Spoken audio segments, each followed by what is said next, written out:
Assalamualaikum warahmatullahi wabarakatuh. Waalaikumsalam. Bapak Ibu yang saya hormati, berjemur sambil diskusi kali ini di UIN Maulana Malik Ibrahim mengambil tema peran ormas pemuda dalam menghadapi COVID-19. Ada 4 narasumber. Yang pertama dari Ketua GP Ansor Malang Kota, ya. Kota Malang atau Malang Kota? Kota Malang. Oh, Kota Malang, ya. Yaitu Ahmad Farid Sulaiman. Yang kedua Ketua Muhammadiyah Kota Malang, Ketua Pemuda Muhammadiyah. Saya sebut tua tadi, ya. Pemuda betul, ya. Yaitu Mujahidin Ahmad. Yang ketiga Ketua DPD KNPI Malang Kota juga, ya, Utama Budi Hindarta. Yang keempat dosen milenial. Nah, ini nggak tahu saya kok milenial ini. Dari Fakultas Psikologi UIN Maulana Malik Ibrahim, Aprilia Mega Rosdiana. Assalamualaikum semuanya. Waalaikumsalam warahmatullahi wabarakatuh. Bapak Ibu sekalian yang saya hormati, ormas-ormas ini minimal mewakili masing-masing dari ormasnya, dan kita harapkan juga mewakili seluruh pemuda di Indonesia. Kita ingin tahu sebetulnya apa yang dilakukan oleh para pimpinan ormas muda ini. Dari GP Ansor, GP itu apa? Gerakan Pemuda. Oh, saya pikir GP itu ada GP, ya. Apa itu, ya? Gerakan Pemuda Ansor, NO, ya. Ya. Yang Pemuda Muhammadiyah gitu, ya. Saya salah menyebut ini. KNP ini apa? Singkatan dari apa? Komite Nasional Pemuda Indonesia. Kalau Aprilia? Mewakili dosen milenial, Pak. Umurnya. Ini penting kita libatkan dalam wacana bagaimana mereka, para pemuda ini menanggulangi COVID-19. Mungkin tidak bertindak langsung, tetapi mereka punya pikiran-pikiran, punya usul-usul yang mewakili para pemuda. Bahkan saya dengar dari GP Ansor juga membuat kegiatan real, ya. Kemudian dari Pemuda Muhammadiyah juga begitu, KNPI juga begitu. Yang dosen milenial ada juga gerakannya. Pasti ada, Oh, pasti ada. Bro, nanti kita sharing. Ini kita mulai dari GP Ansor dulu. Silakan.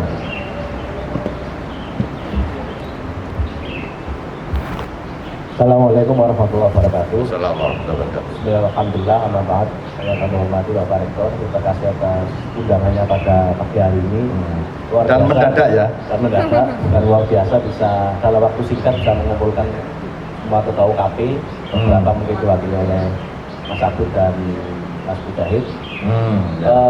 Beberapa hal yang sudah kami lakukan di GP Ansor Kota Malang, memang betul yang disampaikan oleh Bapak Rektor bahwa kita tidak hanya sekedar memikirkan efek dari pandemi corona untuk warga masyarakat Kota Malang, namun juga real berbuat. Salah satu yang sudah kita lakukan adalah penyemprotan disinfektan yang itu masif dilakukan di 5 kecamatan. Terhitung seper tadi malam kita minta data pada Satgas Bagana, jadi kita punya satuan tugas namanya Bagana, Pak Rektor. Bagana ini barisan Ansor tanggap bencana. Oh, barisan Ansor tanggap bencana. Jadi memang Bagana ini disiapkan ketika ada bencana yang terjadi di Kota Malang. Bukan hanya untuk corona ini, ya, bukan, ya? Corona, termasuk ketika ada kebanjiran, kemudian kebakaran dan lain sebagainya. Ya, ya. Itu update-nya rata-rata per Ansor di masing-masing kecamatan ini melakukan penyemprotan hampir di 60 titik. 60 titik ini memang kemarin kita instruksikan untuk fokus pertama adalah di pondok pesantren. Karena ketika awal di pondok pesantren ini sebagian besar belum memulangkan santri-santrinya. Sehingga kita berpikir sebelum pulang mereka harus dinetralisir dulu dari corona. Kemudian yang kedua kita instruksikan adalah fasilitas umum seperti musola, kemudian TPG dan TPA. Masjid termasuk itu juga. Kemudian yang ketiga fasilitas umum yang ini di luar komunitas kita. Hari kita juga sempat nyemprot di vihara di Jalan Soekarno-Hatta.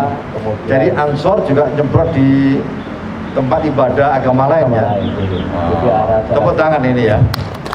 Di vihara Jalan Suhat, kemudian di vihara Hindu daerah Gedung Kandang. Ya. Kemudian juga beberapa gereja-gereja kita kemarin melakukan penyemprotan. Prinsipnya bahwa pandemi corona ini memang musibah bagi kita semua. Dan ketika Ansor bergerak, kita sudah tidak menggunakan batas agama atau kepercayaan. Jadi kita anggap kemanusiaan ini sama, semuanya harus kita bantu. Kalau penyebab kesehatan ya semua harus kita semprot. Jadi tidak memandang ini agamanya apa atau suku apa atau bahkan bangsa apa ya. Iya. Semuanya ya. Ya kecuali bangsa Jin yang enggak lah. Kemudian gerakan yang kedua adalah pembagian hand sanitizer yang kemarin juga sempat viral karena masuk di MBLC itu Malang Bersatu Lawan Corona. Ya. Kita punya pengurus namanya Dr. Mufid dari Brawijaya itu yang memproduksi hand sanitizer dari bahan alami, nipis dan suruh. Dan kemudian itu dibagikan ke banyak orang. Dan semuanya itu gratis. Nah, ini perlu saya sampaikan bahwa Dr. Mufid ini juga pengurus Ansor Kota Malang. Kemudian kita nanti rencana itu jadinya produksi Ansor atau produksi Brawijaya? Produksinya Brawijaya. Oh gitu. Orangnya orang Ansor. Oh gitu. Dan nanti ke depan rencananya memang, tapi sudah dilakukan Pak di beberapa teman-teman pengurus anak cabang untuk membagi hand sanitizer dan masker. Jadi mungkin sementara itu Pak. Kalau di terima kasih ya. Di level pemikiran, kemarin kita sempat merapat dengan beberapa pengurus. Nanti Pak ditunggu ada rilis resmi dari PT Ansor Kota Malang.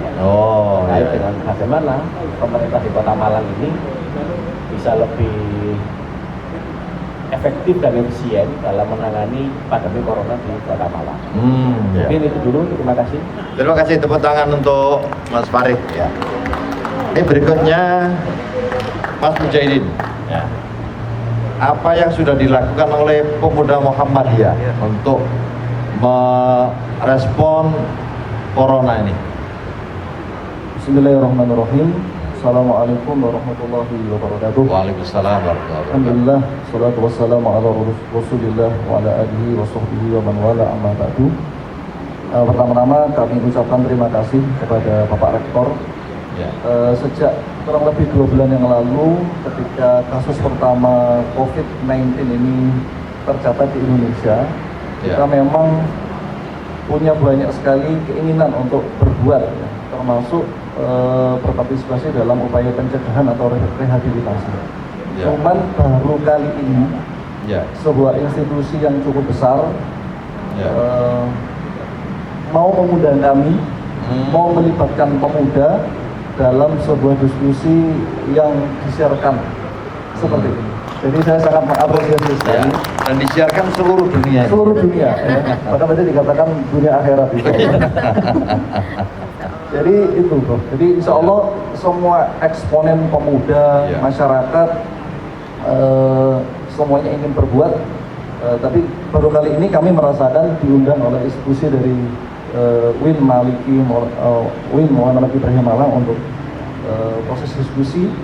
Kami juga dari UIN juga mengucapkan terima kasih kepada pemuda Muhammadiyah ya. Dan ini nanti disampaikan ke PP Muhammadiyah dan pemuda Muhammadiyah pusat ya. Ya, insya Allah nanti akan kita rilis di kanal-kanal sosial kita, media sosial kita. Ya, terima kasih. Tadi untuk menjawab pertanyaan apa yang sudah dilakukan, sama seperti saudara kami, Mas Farid dari GP Ansor, banyak sekali program yang kita sudah melaksanakannya. Awal-awal karena pemuda Muhammadiyah ini organisasi otonom, Mbak. Jadi di bawahnya Muhammadiyah, cuma dia punya otonomi khusus untuk melakukan kegiatan-kegiatan yang terkait dengan COVID-19 ini. Ada disinfeksi, ada bantuan berupa hand sanitizer dan yang lainnya. Cuma di Muhammadiyah karena sudah dibentuk namanya MCCC, Muhammadiyah COVID Command Center. Itu sekitar 2 minggu yang lalu, sehingga organisasi otonom ini kemudian bergabung dengan MCCC ini untuk bersama-sama melakukan kegiatan sosial. Itu bukan hanya pemuda Muhammadiyah, tapi semuanya semua elemennya disatukan jadi satu supaya lebih terstruktur dan kompak. Jadi di situ ada Tapak Suci, ada Hizbul Waton, ada kemudian Nasyatul Aisyah, kemudian ada Ikatan Mahasiswa Muhammadiyah dan beberapa elemen yang lain. Nah, di antara kegiatan yang sudah terlaporkan sampai tanggal 20 April kemarin, ini saya lihat rilis resminya, itu ada 152 titik penyemprotan disinfeksi, termasuk kurang lebih 13 masjid dari NU yang kita semprot. Jadi Muhammadiyah nyemprot masjid NU juga. Bareng-bareng dengan anak banyak. Kalau Ansor nyemprot di masjid Muhammadiyah enggak? Iya, Pak. Iya, di saling bahkan membantu ya. yang nyemprot pertama kali disinfeksi kantor PDM dan juga Masjid Imam Bukhari itu dari teman-teman GD Ansor. Luar biasa, tepuk tangan ini. Ini luar biasa. Jadi sungguhnya antara NU dan Muhammadiyah tidak ada lagi perbedaan macam-macam ya. Iya, termasuk dengan KNPI juga. Di Panti Asuhan Munawaroh, juga Panti Asuhan Putri Dinoyo. Ini berarti sungguhnya perbedaannya hanya warna bajunya. Itu hijau, ini apa ini warnanya ini? Ini apa? Kuning gading ya. Insya Allah hatinya sama. Amin. Kemudian selain itu ada pembagian alat pelindung diri atau APD. Dan masker kurang lebih ada 1.657 sampai hari ini. Alhamdulillah. Kemudian ada hand sanitizer dan sabun cuci tangan, itu 2.154 paket. Kemudian ada paket sembako sebanyak 2.245, belum termasuk yang tadi ini dibagi Ibu Aisyah sekitar 800 paket. Jadi insya Allah hari ini ada sekitar 3.200 paket sembako yang dibagi untuk seluruh masyarakat. Tadi tidak membedakan apa agamanya, semuanya tidak membedakan agamanya, apalagi ormasnya ya. Semuanya yang penting mereka termasuk kategori yang terdampak COVID-19 kita beri. Termasuk pembagian 7.500 butir telur. Jadi ada mesin dari Muhammadiyah yang kemarin membawa 1 truk telur. Ini telur apa ini? Telur ayam. Saya khawatir telur yang lain ya. Ada 1.185 box nasi dan uang yang sampai hari ini terkumpul 118.380.000. Masya Allah, luar biasa. Tepuk tangan ini. Dan kedepannya kita insya Allah terus ingin berbagi melalui Lazismu ya. Jadi kita punya, kalau di NU ada Lazismu, Lajnah Amil Zakat Muhammadiyah. Kalau di Muhammadiyah Lazismu, kalau di NU Lazismu. Itu kalau agak jauh sedikit sama ya. Insya Allah seperti itu. Ada programnya, ada program promosi, preventif dan rehabilitasi. Luar biasa. Melibatkan ada juga call center termasuk yang terdampak dari teman-teman psikologi dari Nasyatul Aisyah atau Pemuda Muhammadiyah, dan juga dosen-dosen yang ada di kampus-kampus Muhammadiyah melayani rehabilitasi. Mungkin ada pasien tidak hanya, kan penanganannya tidak hanya medis ya, tapi juga terdampak dari sisi sosialnya, mungkin stres atau mungkin takut, ketakutan yang berlebihan.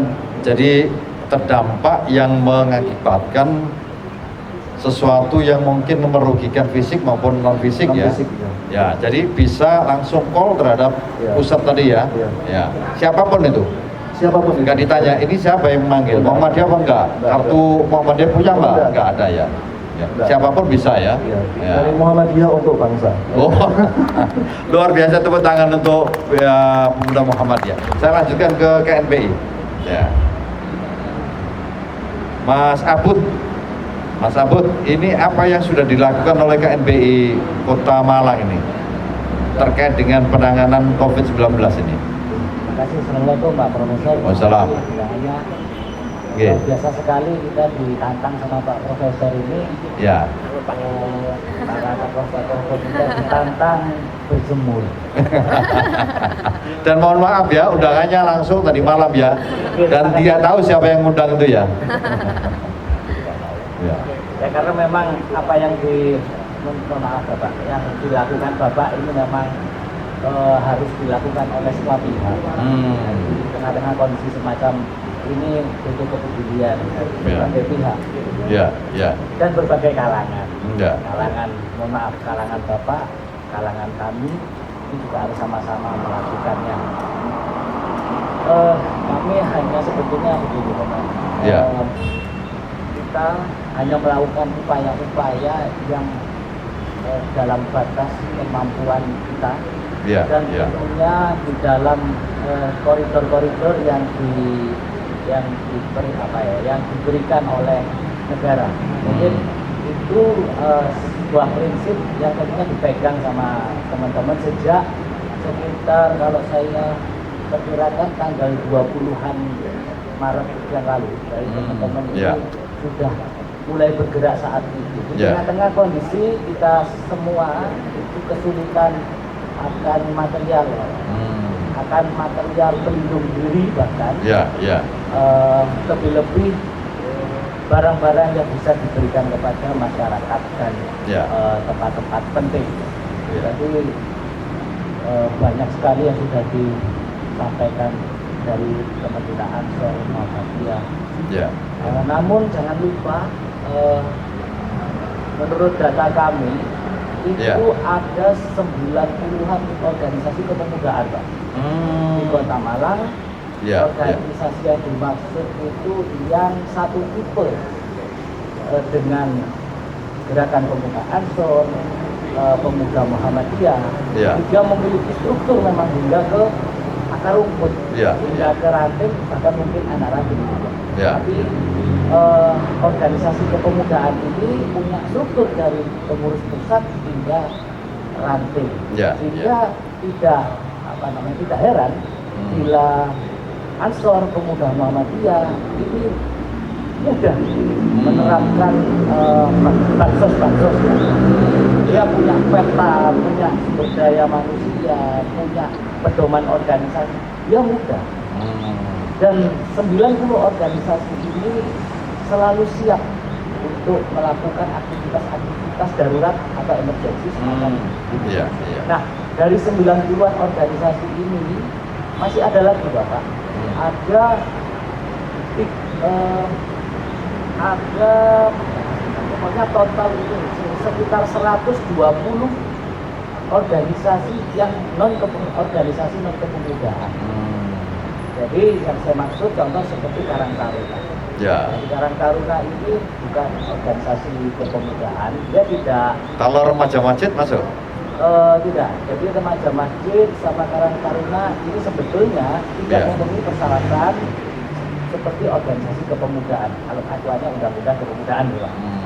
Tapi kami anggap Remas, Karang Taruna ini merupakan wadah potensial pemuda.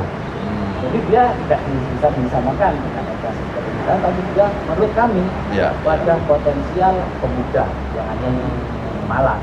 Nah, termasuk komunitas ya Pak. Banyak sekali komunitas-komunitas yang dibentuk oleh hanya segelintir orang, 1, 2 orang, 3 orang, atau bahkan banyak. Tapi dia bergerak sesuai dengan visinya masing-masing. Visinya sederhana kalau komunitas-komunitas, komunitas sosial, komunitas amal, komunitas pendidikan dan lain sebagainya. Ada juga ya komunitas amal ya. Ada Bapak. Jadi dan bergerak, saya pantau juga bergerak untuk COVID ini. Ini sangat banyak Bapak di Malang. Apalagi kita tahu di Malang ini sarangnya mahasiswa. Jadi mungkin yang Bapak tidak awam itu mungkin badan eksekutif mahasiswa, UKM. Jangan lupa Bapak, di luar masih banyak yang bantu kita. Bukan hanya BEM. Nah, BEM pun juga kemarin sinergi dengan kita, ada yang mereka berhimpun namanya BEM Malang Raya, Bapak mungkin Bapak masih besok.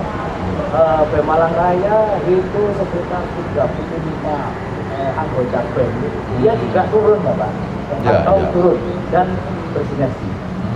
Ya. Kemudian ada lagi di Malang itu yang tipenya itu organisasi kedaerahan atau ya teman-teman sebut Orda ya. Orda. Jadi paguyuban mahasiswa asal daerah tertentu. Ya. Istilahnya begitu. Itu juga pada turun bergerak.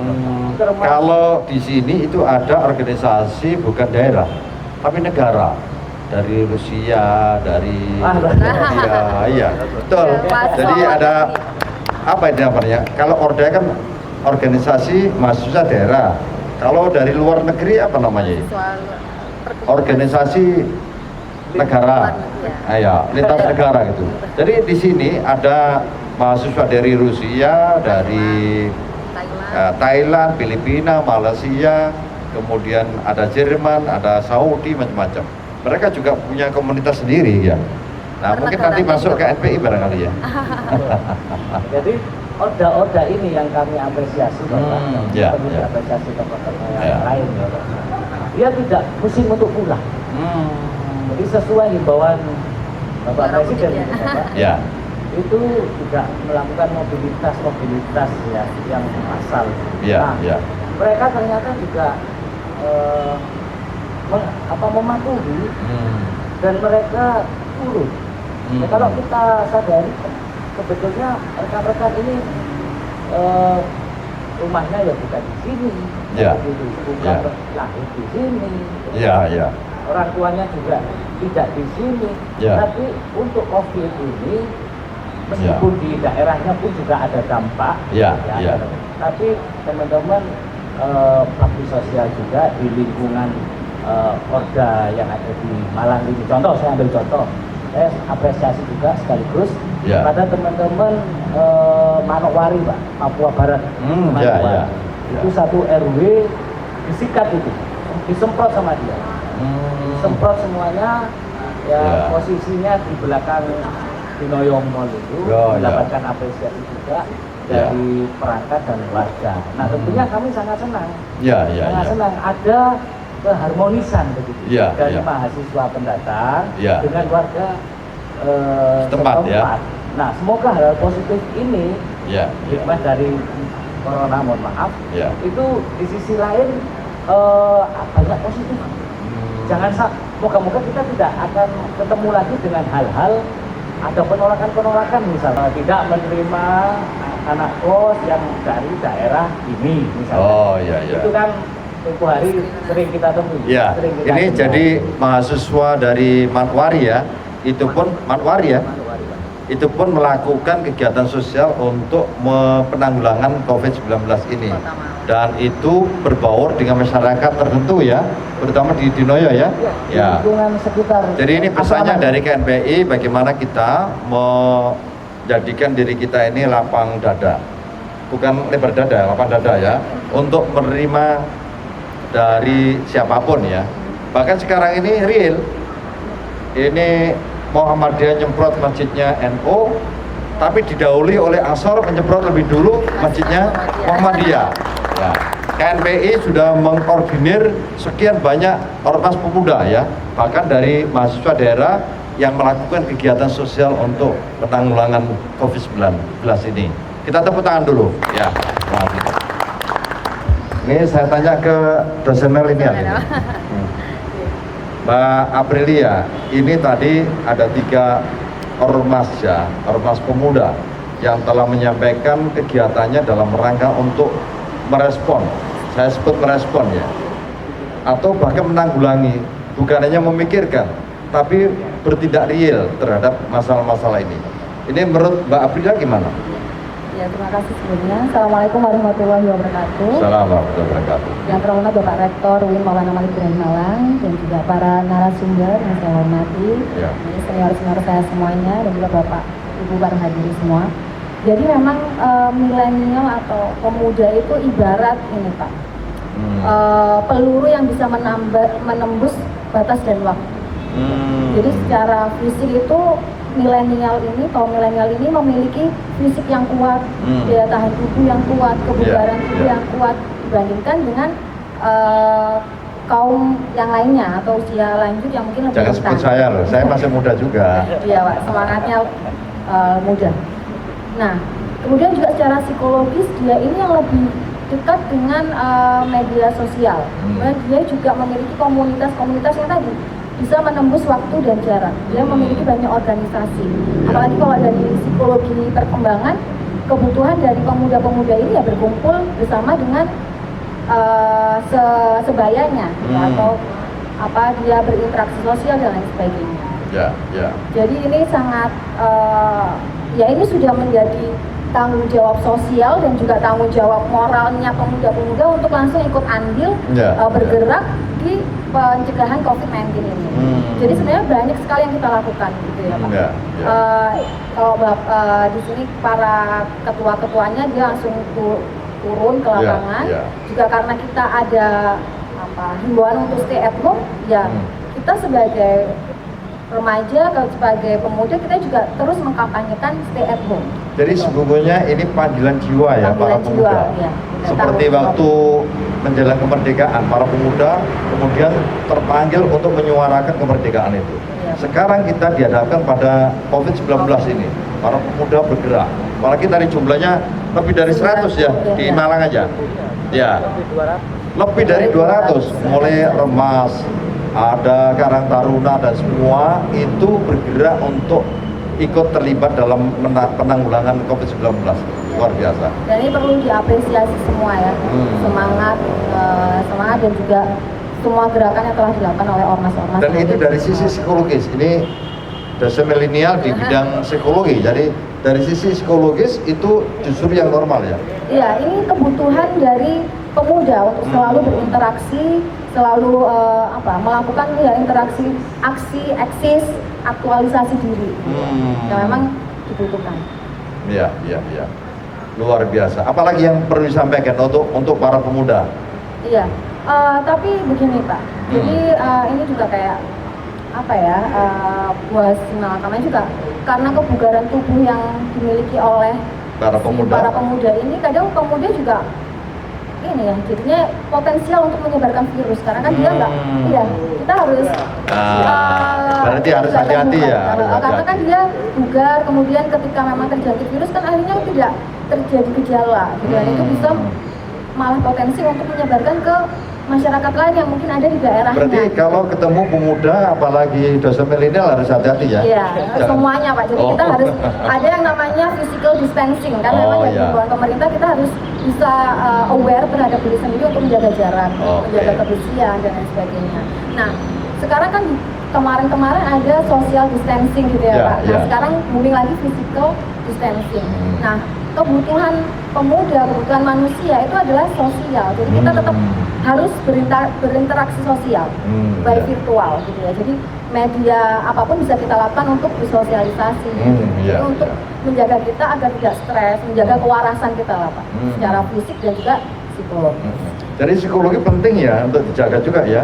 Iya, psikologi. Barangkali orang yang tidak terinfeksi virus, tetapi karena takut, jadi lebih dulu jatuh ya daripada yang memang kena ya? Iya. Apa begitu? Iya, benar sekali Pak. Jadi kecemasan. Kalau begitu apa yang dilakukan oleh orang-orang yang punya kemampuan di bidang itu? Nah, seperti di Fakultas Psikologi kita ini kita membuka konseling gratis. Jadi kita sudah buat satgasnya. Ya, tim konseling gratis untuk warga UIN Malang dan juga warga masyarakat. Itu di Fakultas Psikologi UIN Maulana Malik Ibrahim. Juga di Pemuda Muhammadiyah juga ya. Ada psikolognya. Kalau memang nggak ada psikolognya, ada di Fakultas Psikologi ya. Ya, tepuk tangan ya. Tepuk tangan dulu. Oh, bisa kolaborasi dengan Pemuda Muhammadiyah, dengan Ansor, dengan KNBI ya. Jadi kita ada banyak dosen yang punya expert dalam bidang psikologi ya. Lebih semangat Pak. Nah, lebih semangat lagi ya. Jadi kita konselingnya by online Pak. Ya. Mbak April ya, apakah konseling ini untuk mereka yang sudah terkena atau mungkin justru para ini relawan dan petugas misalnya dokter dan lain sebagainya ini perlu juga beri semangat ya katanya Mas Abu tadi. Itu gimana? Jadi masyarakat yang terdampak COVID-19 ini nggak hanya pemuda gitu ya, atau orang yang sudah terkena COVID-19, tapi juga semua masyarakat. Jadi bisa orang tua mungkin yang bagaimana ibu-ibu gitu, ibu rumah tangga yang kemudian mendadak menjadi guru kemudian stres gitu, atau bisa karena perannya menjadi berlipat ganda dan sebagainya. Kemudian bisa juga bapak-bapak yang mungkin terdampak karena PHK, adanya putusan hubungan kerja, nah itu juga bisa. Juga anak-anak yang harusnya dia main tapi dia harus di rumah. Mungkin karena orang tuanya cemas, akhirnya orang tuanya marah-marah, banyak sekali. Dan juga pemuda juga kan dia harus stay at home, tapi karena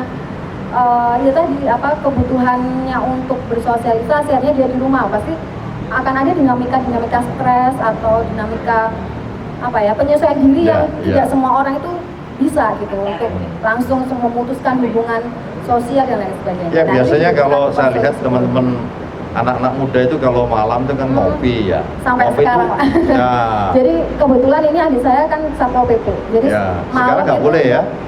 Iya, tapi masih ada sekali pemuda-pemuda yang masih ngopi. Artinya yang biasa ngopi kemudian tidak ngopi itu kan stres. Iya, stres. Ini perlu konseling ya? Iya, perlu dampingan konseling. Ya, tepuk tangan. Ini sementara kita dengarkan lagu dari penyanyi kita dulu. Silakan.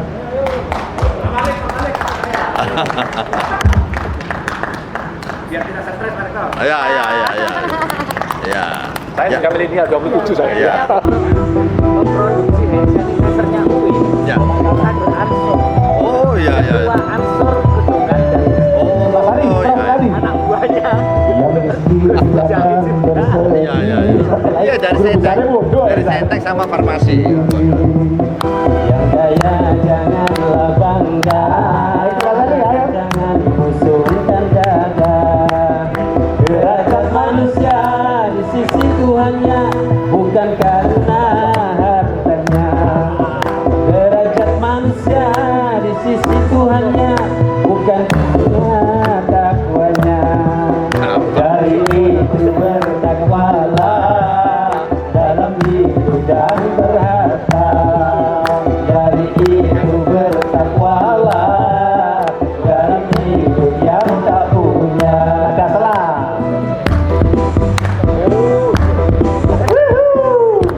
Kalau dia tahu milenial 27 tahun.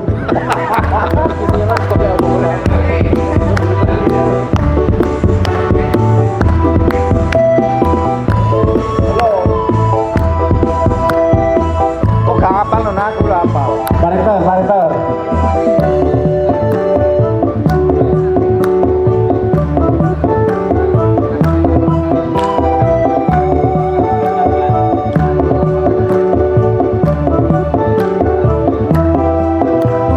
Firman Tuhan di dalam kitab sucinya Al-Quran, miskin dan kaya itu sama.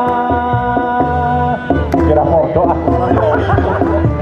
Sesungguhnya keduanya itu hanya ujian bagi orang-orang beriman.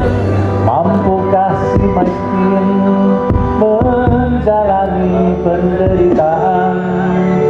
Berimanlah dia di dalam keimanan.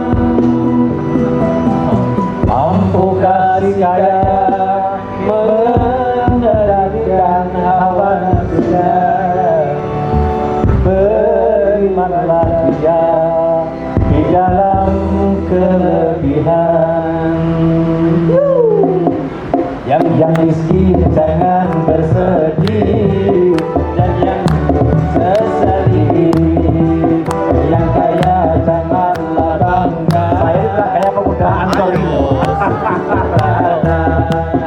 Derajat manusia di sisi Tuhannya bukan karena hartanya. Derajat manusia di sisi Tuhannya hanya karena takwanya. Dari itu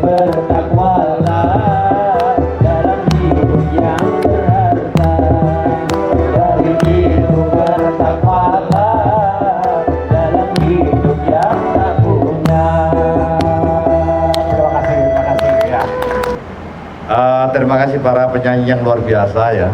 Meskipun tidak dibayar tapi tetap semangat ya. Saya teruskan ke Ketua Pemuda Ansor Malang Kota. Tadi telah diuraikan banyak hal ya. Sesungguhnya apa yang dipesankan kepada para pemuda Ansor secara keseluruhan ya untuk menghadapi COVID-19 ini. Tadi diuraikan oleh Aprilia, sesungguhnya yang dibutuhkan oleh masyarakat ternyata bukan hanya sesuatu yang menjadi kebutuhan fisik, tapi juga psikis. Ini kira-kira gimana? Apa yang seharusnya dilakukan oleh Ansor ini? Terima kasih Bapak. Kami tetap di Ansor Kota Malang selalu berkoordinasi di lintas kecamatan. Dan kita mempunyai 5 PAC itu. Yang pertama adalah memastikan bahwa tidak ada masyarakat yang tertinggal untuk urusan perut dan anak. Ya. Kalau perut ini sudah aman, insya Allah yang lain aman. Kemudian yang kedua adalah terus melaporkan jika di wilayah masing-masing ternyata ada warga atau familinya yang terkena aplikasi ODP atau PDP. Yang terkadang kita lalai, kita menganggap biasa ketika ada tetangga yang mungkin baru pulang dari luar kota, tidak melakukan isolasi diri di rumahnya. Nah, untuk hal-hal kecil semacam ini kita tetap selalu berkoordinasi. Kemudian yang terakhir, ya berdoa, Pak. Menginstruksikan kepada seluruh anggota Ansor di Kota Malang untuk terus melakukan pidato, kemudian berdoa, memperbanyak sholawat. Intinya adalah jangan harap menyelamatkan orang lain kalau belum mampu menyelamatkan diri sendiri. Kita selalu berpesan pada tim penyemprot disinfektan harus memastikan tim yang turun itu APD-nya lengkap. Nanti tiwas nyemprot atau melakukan kegiatan sosial di banyak tempat ternyata yang nyemprot ketahuan. Ini menjadi artinya harus ada usaha maksimal ya dengan standar tertentu baru melakukan untuk yang lain. Sementara itu Pak, yang terakhir ya kemarin dengan ada nggak doa-doa khusus yang untuk menolak corona nih? Oh, nggak ada Pak. Nggak ada. Yang umum saja. Mungkin ada produksi doa yang terakhir barangkali nggak ada. Belum ada Pak. Yang terakhir kemarin dengan Satgas NU, kalau di Pemuda Muhammadiyah kan di awal memang sudah menjadi satu di Satgas ini. Agak terlambat memang. Kemarin kita jadi satu di Satgas NU untuk COVID-19 dan nanti insya Allah apa yang sudah dilakukan oleh sahabat-sahabat di Muhammadiyah juga akan ditiru oleh sahabat-sahabat ya. Oh ya, jadi boleh ya ditiru oleh pemuda Ansor ya? Oh, tidak bayar? Oh ya.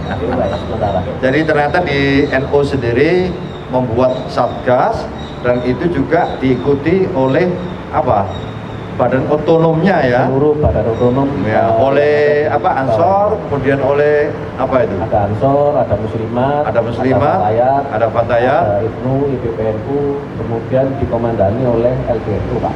LDNO ya. Ini lembaga dokter. PIC-nya LDNO ya.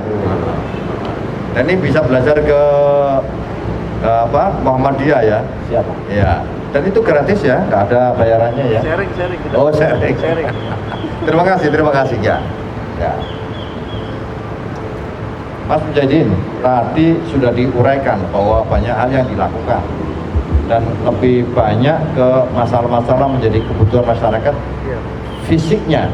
Ada nggak di Pemuda Muhammadiyah yang kemudian juga melakukan kegiatan yang untuk penanggulangan psikisnya ya? Ada nggak begitu? Ya, terima kasih Prof. Untuk atau saya teruskan, mungkin untuk menenangkan batin juga Pemuda Muhammadiyah perlu istighosah atau tahlil dan sebagainya.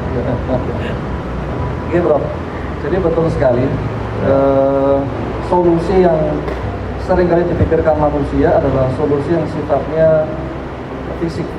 Padahal ada solusi lain yang juga tidak kalah penting, adalah solusi mental dan spiritual. Contoh misalnya terkait dengan himbauan pemerintah, kemudian juga edaran ya, mungkin instruksi dari PBNU atau PP Muhammadiyah tentang misalnya untuk stay at home. Stay at home, Yang itu secara fisik itu sudah tidak enak sekali di rumah. Apalagi pemuda. Sama ya. Iya. Sehingga perlu adanya, supaya mental kita itu bagus, perlu adanya ilmu. Jadi ada kemarin saya membaca sebuah artikel yang cukup baik, cukup bagus. Ada hal yang lebih berbahaya daripada corona itu sendiri. Apa itu? Hal yang lebih berbahaya dari corona atau COVID-19 adalah ketidaktahuan. Karena dengan adanya ketidaktahuan terhadap epidemiologi, cara penularan, bagaimana dia menular, menyebar dan yang lainnya, sehingga dia akan bersifat meremehkan. Sehingga dengan meremehkan itu dia menjatuhkan dirinya ke lubang, apa dalam bahasa Al-Quran itu, ke dalam kebinasaan. Wala tulqu bi aydikum ila tahluka. Padahal Al-Quran jelas mengatakan jangan masukkan dirimu ke dalam lubang kebinasaan. Karena ketidaktahuan tadi itu. Himbauan menggunakan masker. Itu kan seakan-akan remeh. Padahal masker itu menyelamatkan dari dua sisi. Kita itu tidak menularkan orang lain terjaga dari kita. Karena kadang-kala kita seperti ini, mungkin Probari sehat, tapi saya belum tentu, karena saya juga belum ada rapid test, sehingga saya juga bisa berpotensi menjadi memiliki penularan, apalagi dikatakan tadi aktivitas milenial itu cukup tinggi ya frekuensi aktivitasnya. Sehingga dari sisi mental kita juga melakukan program edukasi ya, program transfer knowledge, pengetahuan kepada masyarakat. Kita waspada, tidak panik, tapi jangan sekali-kali meremehkan. Karena begini Prof, kejadian ini jangan sampai terulang sebagaimana yang terjadi 100 tahun yang lalu. Apa itu? 100 tahun yang lalu ada namanya outbreak atau pandemi yang disebut dengan Spanish flu atau flu Spanyol. Itu terjadi tahun 1918 sampai 1920. Itu 100 tahun yang lalu. 2 tahun ya, selama 2 tahun. Selama 2 tahun. Dan itu korbannya yang dicatat itu sampai 50 juta manusia. Masya Allah. Dan Indonesia waktu itu tersebar karena sensus penduduknya masih sangat sedikit oleh pemerintah Belanda. Yang tersensus itu hanya di Sumatera, Jawa, dan Madura. Pulau-pulau yang lain belum ada sensus di zaman itu. Itu korban meninggalnya tidak kurang dari 4.250.000 di Melayu aja ya? Indonesia saja, bukan Melayu. Nah ini kejadian itu jangan sampai terjadi. Waktu itu flu-nya H1N1. Kalau ini kan COVID-19. Itu jangan sampai terulang. Kalau kata Bung Karno, jas merah jangan lupakan sejarah. Mudah-mudahan tidak sampai terjadi. Tapi kalau itu kita remehkan bisa lebih buruk. Apa yang terjadi 100 tahun yang lalu. Jadi ini amat sangat perlu kita perhatikan bahwa pengetahuan ya, ilmu ini penting. Ini ada Dr. Chris, silakan maju ke depan ya, sebelum ke ini. Mungkin ke Chris dulu ya. Pak Dokter, ini Pak Dokter ini dosen Fakultas Kedokteran UIN Maulana Malik Ibrahim. Pak Dokter tadi disebut oleh Mas Mujahidin dari Pemuda Muhammadiyah. Jadi yang paling penting justru pengetahuan ilmu ini. Apa yang telah dilakukan oleh para dokter untuk memberitahu kepada masyarakat bahwa COVID-19 ini amat membahayakan supaya tidak banyak korban. Di tahun 2018-2020 ya, 1918 sampai 1920 itu korban di Indonesia, meskipun belum ada Indonesia waktu itu ya. India Belanda di Melayu lah. Itu korbannya sampai 5 juta. 4.200.000. Ini jangan sampai lah 1 juta sampai. Ini apa yang dilakukan oleh para dokter? Baik, terima kasih. Assalamualaikum warahmatullahi wabarakatuh. Assalamualaikum. Jadi saya sangat mengamini apa yang disampaikan oleh Mas Mujahidin. Jadi masalah terbesar kita itu adalah ketidaktahuan. Dan secara teori pendidikan, kalau tidak tahu itu ya mencari tahu. Jadi kalau di pendidikan kan kita mengenal level unconsciousness incompetent, orang yang tidak kompeten dan tidak sadar kalau dia tidak tahu. Dan seharusnya dia akan meningkatkan kemampuannya sehingga dia menjadi consciousness incompetent. Oh, saya tahu, saya sadar bahwa saya tidak tahu, dan seharusnya pada titik itu dia kemudian belajar, kemudian menjadi seorang yang consciousness competent. Jadi tahu tapi mekanikal, sampai akhirnya adalah puncaknya adalah tadi yang disebut dengan aktualisasi adalah unconsciousness competent. Jadi dia menjadi ahli tanpa dia sadari. Nah, jadi kami pun juga berangkat dari titik yang sama. Kita berangkat bahwa yang perlu kita perangi hari ini, kalau prioritas kami itu bukan virusnya, tetapi adalah ketidaktahuan. Dan itu bukan wilayah dokter yang di rumah sakit. Karena dokter yang di rumah sakit itu wilayahnya adalah apa yang tampak mata. Sedangkan ketidaktahuan ini adalah yang tidak tampak mata dan itu mengenai masyarakat luas. Sehingga kami pun juga mengkampanyekan. Saya selalu bilang bahwa pada situasi krisis ini tidak ada yang namanya superhero. Bahwa superhero sesungguhnya adalah siapapun yang bermanfaat untuk orang lain itu adalah superhero. Pribadi saya tidak mau mengakui bahwa walaupun saya dokter di garda terdepan di UGD, saya adalah superhero. Bagi saya superhero adalah teman-teman ini semua yang mau turun ke masyarakat, yang langsung bergerak ke masyarakat, itu adalah kita semua adalah superhero. Tidak ada yang lebih. Jadi sebetulnya bos superhero itu adalah ketua Ansor, ketua Pemuda Muhammadiyah, ketua KNPI begitu ya? Karena rakyatnya kan banyak ya. Rektorin. Saya mau nyebut rektorin nggak enak, karena nanti jadinya bukan hero ya. Bukan wilayahnya. Ya, terus guys. Jadi saya kira apa yang dokter lakukan, ya kami berusaha untuk membagi tugas. Dalam kesehatan itu kami gitu ya. Tapi tadi yang disampaikan oleh Bu Aprilia bahwa kami mengidentifikasi ada setidaknya 5 bidang dasar yang menjadi PR kita. Satu adalah memang kesehatan. Itu terutama pada awal-awal pandemi. Yang kedua adalah pendidikan. Pendidikan, kalau hari ini kita tidak aware terhadap pendidikan, saya membayangkan akan terjadi kebodohan massal pada tidak usah tahun depan lah, beberapa bulan yang akan datang akan terjadi kebodohan massal. Saya belum bisa membayangkan bagaimana mengembalikan dosen, guru, mahasiswa ke sekolah ini butuh effort khusus gitu. Terus yang ketiga tadi yang disampaikan oleh Mas Farid tadi masalah ekonomi, ketahanan pangan, urusan perut. Ini kita tidak bisa mengabaikan. Ini yang harus segera direspon, dan hari ini kemarin yang dari FKUD juga saya kira suatu informasi yang sangat bagus bagaimana semua elemen bergerak untuk urusan perut ini. Yang keempat adalah yang kelima psikologi, yang keempat kemarin adalah peribadatan. Jadi yang tadi disampaikan oleh Bu Aprilia bahwa saya sangat setuju gitu loh, bahwa hari ini kesejahteraan itu bukan hanya kesejahteraan fisik, bahkan saya bilang kesejahteraan sosio spiritual itu justru yang hari ini harus didorong. Ini dokter atau kiai ya?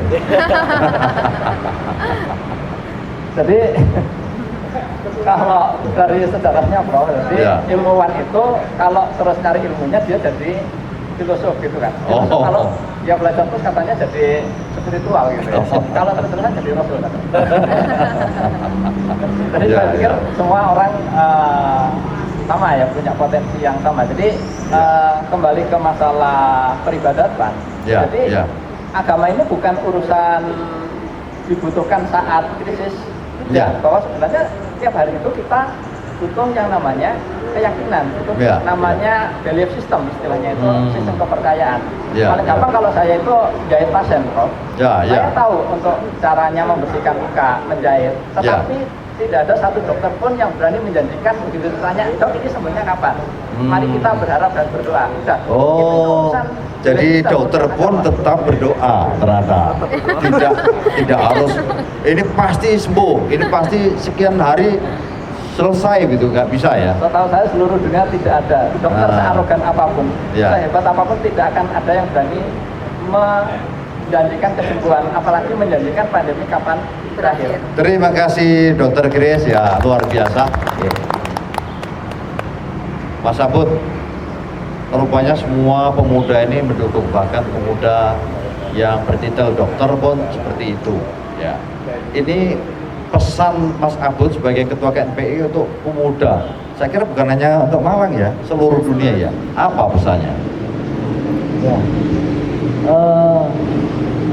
Selama relawan itu nggak dilarang, yang pasti teman-teman tetap turun, tetap membantu. Apa ada indikasi larangan itu? Kurang lebih gitulah, nggak tahu nanti gimana. Oh. Kita kan nggak ngerti nanti kebijakan negara seperti apa loh. Kalau PSBB diberlakukan, apa ada larangan untuk relawan? Kami kurang tahu. Selama tidak dilarang, saya yakin teman-teman masih tetap membantu dampingi masyarakat. Ya. Dan ini memang tantangan sebetulnya. Bukan, mohon maaf, ada yang mengatakan ini kesempatan, tapi lebih pas kalau menurut kami ini tantangan. Tantangan ya. Sebetulnya untuk seluruh cendekiawan. Cendekiawan yang ada di organisasi-organisasi kepemudaan. Ya. Bukan hanya yang di kampus saja, tapi cendekiawan yang sekarang ini jadi politisi. Salah satu yang tengah-tengah kita kan anggota DPRD Komisi D, Pak, ada di tengah-tengah kita, Pak. Ketua Ansor kita. Oh ya, dari DPRD ya? Kok nggak bilang-bilang ke saya tadi? Ikuti undangannya, Pak. Oh. Undangannya selalu kita. Iya. Jadi seperti Mas Fahri ini, dia ada di Komisi Kesra. Juga ada kesehatan, sosial, semuanya. Ya. Nah, kita doakan semoga cendekiawan Ya, betul, yang satu ini bisa melakukan. Tapi ini bukan forum politik ya. Ini forum apa namanya? Sosial ya. Ya. Jadi Ya. coba selama kita bisa bantu semua pemuda ya, selama bisa. Artinya Mas Abud berharap kepada pemuda supaya terlibat dalam penanganan masalah COVID-19 ini ya. Ya, apakah yang profesinya apa saja boleh ya? Sebisa mungkin tadi juga tahu diri lah. Apa maksudnya tahu diri itu? Kalau urusan medik jangan ikut-ikut. Kita Ya. relawan batasin saja diri kita di non-medis saja. Sesuai dengan kemampuan dan pengetahuannya ya. Ya, karena PR-nya juga banyak kan, psikologis, ekonomi, ya. dan macam-macam. Ya. Itu satu, Pak. Kemudian kedua, saya juga ingin memohon ini kepada para ilmuwan kita yang sudah mati-matian, dan termasuk ilmuwan kita yang belum bijak. Jadi contoh, karena ambil contoh Bapak. Jadi ketika masyarakat bersuadaya untuk mengurangi persebaran virus dengan penyemprotan salah satunya, itu ada ilmuwan kita berapa bahkan termasuk yang ada di Malang ini itu statement di media publik bahwa menggunakan bahan ini salah. Memang anggap itu memang salah secara sains ya. Tapi sebaiknya statement itu disampaikan di awal. Nah, ini kan banyak yang belakangan baru statement Bapak. Sedangkan masyarakat sudah bergerak. Saya khawatir karena ketidakbijaksanaan para ilmuwan kita, itu nanti justru di akar rumput ini jadi masalah. Nah itu kan saya bilang apa, lalu sampai salah ini kan jadi masalah baru. Saling menyalahkan ya. Ya, jadi masalah. Jadi kami sayangkan jika swadaya yang sudah bergerak baik ini kemudian dicederai dengan statement-statement. Jadi mungkin bisa kita sampaikan kepada para saintis yang mungkin ya hasil risetnya tidak bersetuju dengan apa yang dilakukan, itu sebaiknya disampaikan dengan cara bijaksana, tidak membuat pernyataan di media dan sebagainya. Mungkin turun dan kemudian disampaikan hasil risetnya itu seperti ini dan seperti ini. Mungkin itu yang kemudian bisa menghindari dari kesalahpahaman ya. Apalagi politisinya Bapak, maksud saya apalagi pejabatnya. Jangan sampai hindari kekeliruan atau kan sering juga membingungkan masyarakat. Kemudian jadilah leader. Yang kedua organisasi juga jadilah leader. Organisasi jadilah leader. Semua harus memposisikan diri yang ketua-ketua khususnya ini, pimpinan benar-benar jadi leader. Ya. Lebih para pejabat menurut saya. Ini himbauan untuk ketua-ketua ya, yang tidak ketua nggak perlu merasa dihimbau ya. Tentunya punya tugas masing-masing. Ya. Tapi ini khusus pada teman-teman, beliau-beliau juga yang lagi bertugas. Ya. Mohon bisa benar-benar menjadi leader. Luar biasa, tepuk tangan untuk Ketua KNPI Kota Malang. Oke, terima kasih. Ini yang terakhir ini dosen milenial. Nah, ini tadi ada hal-hal yang juga menyangkut masalah psikologis ya. Karena kalau misalnya ada pernyataan bahwa ini salah, kemudian menimbulkan kesalahpahaman. Justru tidak menangani masalah, tapi membuat masalah ya, memproduksi masalah. Nah, ini KNPI berharap bahwa siapapun kalau menyampaikan sesuatu harus bicara. Itu gimana seharusnya ini dari sisi psikologi? Ya, memang harus bijak. Apalagi ini pandemi, ini banyak orang yang merasa cemas. Prof, kemudian termasuk dosen milenial juga cemas ya? Insya Allah enggak, karena kita ini milenial tugas kita ini kita yang isi. Jadi memang kita pun yang saya selaku dosen ya, kalau memang ada temuan-temuan secara ilmiah harus menginformasikan dengan baik, dengan bijaksana, agar tersampainya ke masyarakat juga baik. Dan saya masyarakat yang sudah semangat bergerak, tapi ternyata karena ada kalimat yang mengedonkan semangat itu, jadinya malah porak-poranda gitu di bawah. Nah, yang khususnya untuk kaum milenial, yang pertama saya titip pesan, ikuti himbauan pemerintah, gitu ya. Jadi kalau himbauan pemerintah apa ya, itu kita harus bertanggung jawab untuk melaksanakannya. Dan juga kita harus mendukung segala kegiatan yang sudah dilakukan oleh pemerintah. Yang kedua, ya tadi kita stay at home. Stay at home memang mungkin akan membuat kita stres, tapi ya kita milenial, kita harus kreatif. Kita buat kegiatan apa supaya kita itu lebih produktif di rumah. Karena memang salah satu cara itu menurut saya juga stay at home. Jadi kita tidak akan menyebarkan dan kita tidak akan terkena virus tersebut gitu.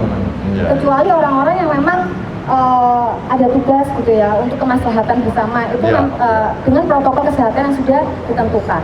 Tapi untuk kalian mahasiswa terutama karena kita kuliah online, stay at home gitu. Kemudian karena saya dosen milenial, saya juga mengharapkan teman-teman dosen milenial ataupun dosen semuanya juga ayo kita buat campaign bersama, kampanye bersama. Mungkin mahasiswa diberi tugas, kalau saya kebetulan sekarang mata kuliah psikologi sosial, jadi mahasiswa saya tugasi untuk membuat tugas kampanye, video campaign gitu. Bagaimana mencegah COVID-19 ini. Kemudian juga psikologi komunitas juga seperti itu, bagaimana kita berbuat untuk komunitas, baik itu yang di keluarga, kemudian keluarga diri kita sendiri, keluarga dan juga masyarakat. Gitu. Apalagi sekarang sudah ada namanya kampung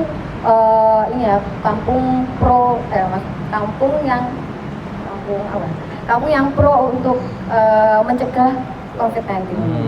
Kemudian juga sebenarnya kegiatan-kegiatan itu bisa kita lakukan, Prof.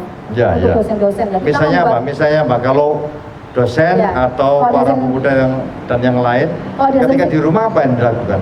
Nah, kalau dosen psikologi tadi itu ya, kita membuat konseling, peer konseling dan juga konseling oleh dosen gitu.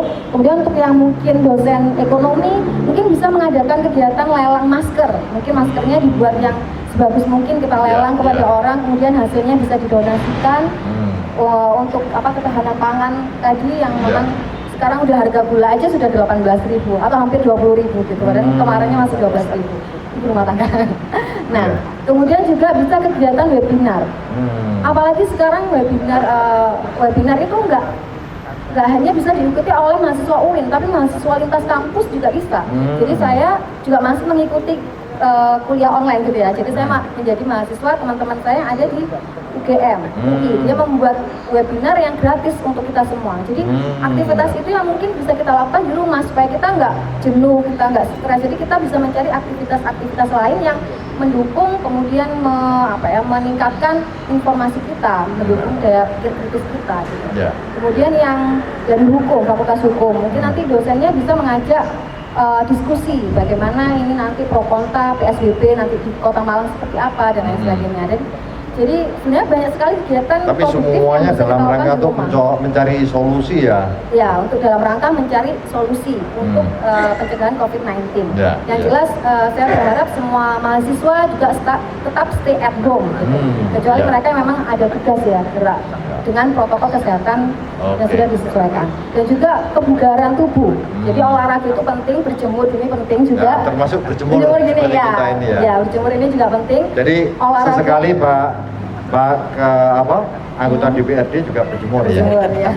Olahraga itu juga penting, minimal 30 menit sehari. Itu supaya apa? Supaya hormon adrenalin kita juga tetap terproduksi. Kalau kita nggak ada hormon adrenalin ya kita akan malah capek semua badan kita. Kemudian pikiran kita kemana-mana, akhirnya timbullah stres, kecemasan. Kemudian di rumah akhirnya saling bertengkar mungkin antara orang tua yang stres, anak yang stres. Nah itu ya banyak sekali. Kemudian yang terakhir